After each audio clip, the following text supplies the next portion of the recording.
তো হ্যালো বন্ধুরা, আজকে আমি তোমাদের যে ক্লাস 11-এর যেসব কোশ্চেন গুলো আছে সেগুলা যে সমষ্টি ধারণা চ্যাপ্টারে সব দিয়ে দিব। তো আমাদের চ্যানেলের মধ্যে যারা যুক্ত আছো ভিডিওর মধ্যে, তো তারা তাড়াতাড়ি এই ভিডিওটা দেখছে না। তো সমষ্টি সব কোশ্চেন গুলা চলে এসেছে, তো কোশ্চেন গুলা আসায় মাত্রই যেন তোমরা টুকে নিও, এবং বা আমাদের পিডিএফ দেওয়া থাকবে, তো পিডিএফ তুলে নিও। তো পিডিএফ আমরা দিয়ে দেবো আমাদের ডেসক্রিপশনে যেটা আছে, তো সেটাই থাকবে। তো ডেসক্রিপশন থাকলে তোমরা সেটা দেখে নিও। এবং তো তোমরা যারা ভাবছো যে আমি এটা তুলতে পারছি না, তো আমরা তোমাদেরকে আমাদের হোয়াটসঅ্যাপে যে আছে, গ্রুপ আছে, তো আমাদের গ্রুপে লিখে বলো, আমি তোমাদেরকে দিয়ে দেবো। তো ওইখানের মধ্যে পিডিএফ দেওয়া থাকবে। তো তোমরা যারা ভিডিও ডাউনলোড করতে চাও তারা আমার সাথে তাড়াতাড়ি যোগাযোগ করো, আমাদের চ্যানেলে ঢুকে বা আমাদের কোনো কমেন্টে গিয়ে বলো, তাহলে তোমাদের পিডিএফটা আমি হোয়াটসঅ্যাপ গ্রুপে দিয়ে দেবো। তো হোয়াটসঅ্যাপে গ্রুপে ঢোকার জন্য তোমাদের ইউটিউব চ্যানেলে গিয়ে আমাদের যে লিঙ্কটা দেওয়া আছে হোয়াটসঅ্যাপ গ্রুপে, সেই লিঙ্কে গিয়ে ঢুকতে হবে। তো আজকে ক্লাস 11-এর সমস্ত ধারণা চ্যাপ্টারের যেসব শর্ট কোশ্চেন আজকে সব দিয়ে দেবো। তো সব 1 নম্বর কোশ্চেন। তো 1 নম্বর কোশ্চেন চারটে চ্যাপ্টারের মধ্যে ভাগ আছে, চারটে পৃষ্ঠার মধ্যে ভাগ আছে। তো তোমরা দেখে নিও, এবং তোমরা যারা তুলতে ভাবছো তো তারা তুলে নিও। তো ফ্রি পিডিএফ, তো কোনো পয়সা কড়ি লাগবে না। তো এই পিডিএফ এ যারা কিছু যদি বলতে যাও, তো আমাদের কমেন্টে লিখে বলো, আমরা সেসব উত্তর এবং সেগুলো বলে দেবো। তো উত্তর সবই নিচে দেওয়া আছে, তো কোনো অসুবিধা হবে না তোমাদের দেখতে। তাই আমাদের পিডিএফ আছে, তো ডাউনলোড করে নিও, হোয়াটসঅ্যাপ গ্রুপে বলো। আমরা যদি না তুলতে পারো, তো আমরা সেটা তোমাদেরকে আবার হোয়াটসঅ্যাপ গ্রুপে দিয়ে দেবো, এবং সেটা তোমরা তুলে নিও। তো যারা আমাদের কোর্স নিতে পারো, তো তাড়াতাড়ি কোর্স নিতে পারো। তো আমাদের কোর্সের কোনো অসুবিধা নেই। তো কোর্স নিতে গেলে আমাদের সঙ্গে যোগাযোগ করে আমাদের কাছে কোর্স সার্টিফিকেট করতে হবে। তো কোর্সের সবই ঠিক আছে, তো কোর্স আমাদের নিলে কোনো অসুবিধা নেই। তো আমরা এই কোর্সটার জন্য অনেক ছাড় থাকছে, 90% ছাড়। তো তাড়াতাড়ি আমার সঙ্গে অ্যাপ্লাই করুন। তো আজকে ক্লাস 11-এ যেসব চ্যাপ্টার আগের দিন শেষ হয়ে গেছিল, তো পার্ট 6 পার্ট 4 ভিডিও গুলা সব আমাদের হোয়াটসঅ্যাপ চ্যানেলে দেওয়া, ইউটিউব চ্যানেলে দেওয়া আছে। তো ইউটিউব চ্যানেলের মধ্যে তোমরা সব দেখে নিও, এবং যারা আমাদের যত সব চ্যানেল আছে সব ঢুকে যাবে, তাহলে সব সুবিধা হবে। কারণ আমি তোমাদের যেখানে কোনো কিছু নয় একটা হলেও আমি তোমাদের সবকিছু বলে দেবো।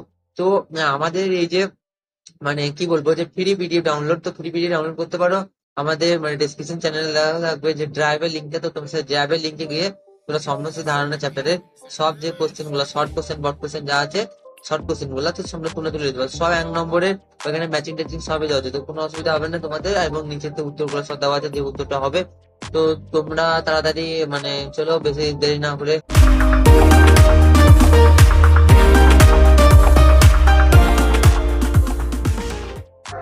তো প্রথমে তোমরা যে নদীর কাছে যে ভূগোল ভৌগোলিক যে আলোচ্য বিষয় দেখতে পাচ্ছ, তো বিষয় বহু হিসাবে যে ভিত্তিক পণ্যবলী সেগুলো দেখতে পাচ্ছ পরিণতির তো আমরা প্রথম প্রথম উত্তরগুলো বলে দেবো। তো নদীর ক্ষয়কার্যের ফলে যে ভূমিরূপ আলোচিত হয় সেটাই হলো অ্যান্সার, হচ্ছে বি।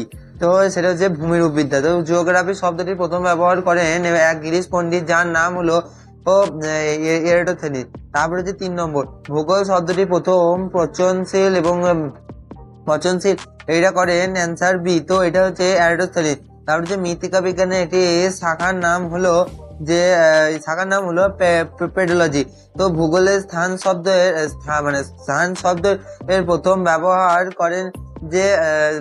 করেন যে এমসি জেন্স। তারপর হচ্ছে নিচের কোন ভূগোলের শাস্ত্রের একটি শাস্ত্র নয়, এটা হচ্ছে প্রত্নতত্ত্ববিদ্যা। তারপর হচ্ছে ভূগোল বিদ্যার ড্যাশ এর মতে যে ভূগোল এবং অন্যতম উদ্দেশ্য এবং স্থান যে সম্পর্কে জ্ঞান লাভ করে সেটা হচ্ছে সি। তো ভিদাল দে ল ব্ল্যাক। তো তারপরে হচ্ছে ড্যাশ করুন। তারপরে ভূগোলের নিয়মাবলী যে ভূগোল বলা হয় সেগুলো হচ্ছে অ্যান্সার ডি, আঞ্চলিক ভূগোল। তারপরে হচ্ছে ওই মিয়ানজাল হলেন ড্যাশ একজন, এটা হচ্ছে আধুনিক ভূগোল ভৌগোলবিদ্যা।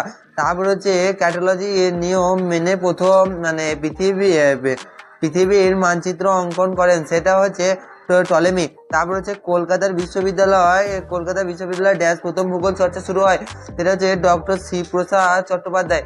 তো তারপরে আমরা আবার ইয়ে যাবো। তো 12 নম্বর, তো ড্রাফট ব্যবহার চালু হয় ড্যাশ সালে, এটা হচ্ছে ডি 2007 সালে। তারপর হচ্ছে সামাজিক ভূগোলের আলোচ্য বিষয়গুলি হলো ড্যাশ, এটা হচ্ছে ডি ডি এটা হচ্ছে মানুষের মধ্যে বৈষম্য। তারপর হচ্ছে ড্যাশ পণ্য শব্দটি কার্যের কারণ হলো সম্পর্কে এ।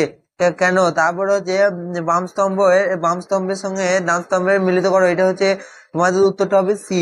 তারপর হচ্ছে বাম স্তম্ভের কিছু ভৌগোলিক শব্দের সঙ্গে যে ডান শব্দ ওই ভৌগোলিক শব্দের যে প্রবক্তাদের নাম মেলে সেটা হচ্ছে ডি। তারপর হচ্ছে বাম স্তম্ভের সঙ্গে ডান স্তম্ভের লেখক মিলেও, এটা হচ্ছে তোমাদের অ্যান্সার হচ্ছে এটা হচ্ছে 1D এ। তারপর হচ্ছে বাম স্তম্ভের সঙ্গে যুগের সঙ্গে ডান শব্দের এই যুগের মেলাও, এটা হচ্ছে অ্যান্সার সি। তারপর হচ্ছে বাম স্তম্ভের সঙ্গে ভূগোলের শাখার সঙ্গে ডান স্তম্ভের ওই শাখার গুরুত্বপূর্ণ শব্দ মেলাও, এটা হচ্ছে এ।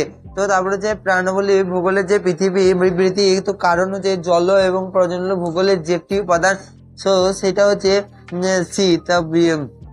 তারপর হচ্ছে বিবৃতি ও কারণ, তামিলনাড়ু রেন হারভেস্টিং এর অরণ্যগিরি রাজ্য, তো কারণ হচ্ছে রেন ওয়াটার হারভেস্টিং এর মাধ্যমে যে নিয়োজিত ব্যবহারিক কাজ করা হয় সেটা হচ্ছে ডি। তো তারপরে হচ্ছে আবার এখানে তো 22 নম্বরে হচ্ছে যে বিবৃতি যে প্রাকৃতিক সম্পর্কে যে সম্পর্ক করা হয় তা প্রয়োজনীয় কারণ হচ্ছে 1972 সাল থেকে যে সাবস্টেবল ডেভেলপমেন্ট করা হয়েছিল, তো সেটাই হচ্ছে এটা হচ্ছে সি। তারপর হচ্ছে 23 বিবৃতি জীবজন্তু ভৌগোলিকের যে বন্টন দেখা দিচ্ছে, তো কারণ হচ্ছে মূল্যায়নের যে সম্পর্কের যে রূপায়ণের যে রূপায়ণের সংরক্ষণের নীতি এবং যে পরিবেশ নির্ধারণ করে সেটা হচ্ছে ডি। তারপরে যে উপস্থিতি অনুসারে ভূগোলে শাখাকে ভাগ করা হয়েছে, শাখাকে ভাগ করা হয়েছে ডি। তো তারপরে হচ্ছে 25 সময় ব্যবধানের মাধ্যমে অনুসারে ভৌগোলিক বিদ্যার নাম লেখো, এটা হচ্ছে তোমাদের কোড নাম্বার কোড, এটা হচ্ছে এ। তো তারপর হচ্ছে মানুষের প্রাকৃতিক সম্পর্কে বিষয় সময়ে যে বিবর্তন দেওয়া হয়েছিল সেটা হচ্ছে ডি। তো তারপরে যে সময় কমসের ভূগোলের অবদানে সাজাও, সেটা হচ্ছে ডি। তারপরে হচ্ছে যে জলবায়ুবিদ্যা এবং জলবিদ্যার অবদান অনুসারে এটা হচ্ছে তোমাদের তো এটা হচ্ছে তোমাদের ডি। তারপর হচ্ছে সময়ে অনুসারে যে শাখা সমঝানো হয় সেটা হচ্ছে বি। তারপর হচ্ছে প্রথম অক্ষরেখার অঙ্কন করে হ্যারেল্ডন, সেটা হচ্ছে এ বি। কোপন, থর্নওয়েটস এবং তৃতীয় মুখ যে ভৌগোলিক প্রাকৃতিক এবং ভূগোলের যে সমুদ্র বিজ্ঞানের সময় যুক্ত হয় সেটা হচ্ছে এ। তো ডার্ডলি স্তম্ভ এবং ডাইরেক্টের গ্রন্থ ভূগোলের 3টি উদ্দেশ্য ও উল্লেখ আছে। তো এগুলো এত বলা সম্ভব নয়, তো তোমরা যদি দেখো তো আমি তোমাদেরকে সব ভিডিও রেকর্ডিং করে দেখিয়ে দিতে পারি। তো তোমরা যদি ডাউনলোড না করতে পারো এখান থেকে স্ক্রিনশটও মারতে পারো। তো আমি তোমাদেরকে সব দেখিয়ে দেবো, এই দেখো তোমরা দেখতে থাকো যে 35 নাম্বার, 36 নাম্বার, 37 নাম্বার। তো আবার আমি এখান থেকে রিপিট করছি, তো রিপিটে তোমরা দেখে স্ক্রিনশটও মারতে পারো বা ডাউনলোড করে নিতে পারো। তো ফ্রিতে ডাউনলোড হবে, কোনো পয়সা লাগবে না যে আমাদের পয়সাতে কোনো কিছু হয়। তো আমাদের কোর্স নিতে হয়, এটা হচ্ছে কথা যে পয়সা দিয়ে কোর্স নিতে হবে। তো দেখলাম তোমরা 40 এবং 45 যে কোশ্চেন গুলো আছে সব একটু দেখলো, 100-100-র উপরে কোশ্চেন আছে, তো 100টা কোশ্চেন করলেই তোমাদের পুরো চ্যাপ্টারটি হয়ে যাবে। তো পুরো চ্যাপ্টারের মধ্যে যত শর্ট কোশ্চেন ছিল সব তুলে ধরা হয়েছে। তো তোমরা দেখতে থাকো, এই ভিডিওর মাধ্যমে সব দেখিয়ে দেওয়া হচ্ছে। তো যদি তোমাদের বেশি এই ভিডিওটা ভালো লেগে থাকে তো চ্যানেলটিকে সাবস্ক্রাইব, ভিডিওটিকে লাইক করে দিও এবং আমাদের পাশে যারা নতুন হয়ে থাকো তারা আমাদের পাশে থেকো। এবং কথা বলছে যারা মানে আমাদের মানে উল্টো পাল্টা কমেন্ট কিছু করবে না, তো আমাদের ভালো ভালো কমেন্ট করবে এবং আমরা সেটা বোঝানোর জন্য আরো আকৃষ্ট হবো। আর ভিউজ তাড়াতাড়ি বেরিয়ে দাও, লাইকও তাড়াতাড়ি করে দাও এবং চ্যানেলটিকে সাবস্ক্রাইব করে আমাদের পাশে থাকো। তো আমরা তোমাদেরকে সব ভিডিও মানে মধ্যে যে সব ভিডিও থাকবে তো সেগুলোকে সব আবার দিয়ে দেবো। তো ভিডিও সঙ্গে সঙ্গে আবার তোমাদের চলে আসবে।